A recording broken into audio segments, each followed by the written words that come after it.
Hi friends, எல்லாருக்கும் வணக்கம். இன்றைக்கி காய்ச்சல் ஃபீவர் சரியாயிடுச்சுங்க. இப்போ சாதம் அப்புறமா அப்பளம். இன்றைக்கி ஒரு சூப்பரான சமையலுங்க. கண்டிப்பாக லாஸ்ட்டில் சொல்கிறேன் என்ன சீக்ரெட்னு.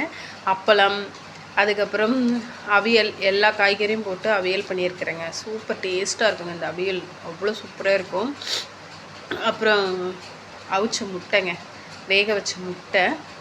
அப்புறம் ஸ்பெஷலான ஐட்டம் ஒன்று வச்சுருக்கிறேன். அது என்ன தெரியுமா? பூண்டு மிளகு குழம்பு. அது கையால் அம்மியில் அரைச்சி மசாலா அரைச்சி குழம்பு வச்ச பூண்டு மிளகு குழம்புங்க.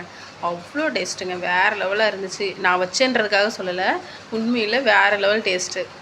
அதுவும் அம்மியில் மசாலா அரைச்சி வைக்கிறதுங்கிறது செம்ம டேஸ்ட்டாக இருந்துச்சுங்க. இன்னொரு விஷயம் உங்ககிட்ட சொல்லணுங்க. யார் என்ன சொன்னாலும் காதிலே வாங்கிக்காதீங்க. உங்களுக்கு என்ன தோணுதோ அதை செஞ்சுட்டு போயிட்டே இருங்க.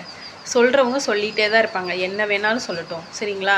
நம்மளோட குறிக்கோள் என்னவோ அதில் தான் நம்ம தொடர்ந்து போயிட்டே இருக்கணுங்க, சரிங்களா? நாள் அப்படி தாங்க, யார் என்ன வேணால் சொல்லிட்டு போங்க, எனக்கு உள்ளதை நான் செஞ்சுட்டு போயிட்டே இருக்கேன்னு தான் போவேங்க. எல்லாருக்கும் ரொம்ப நன்றி. தேங்க்யூ ஸோ மச்ங்க. பாய்.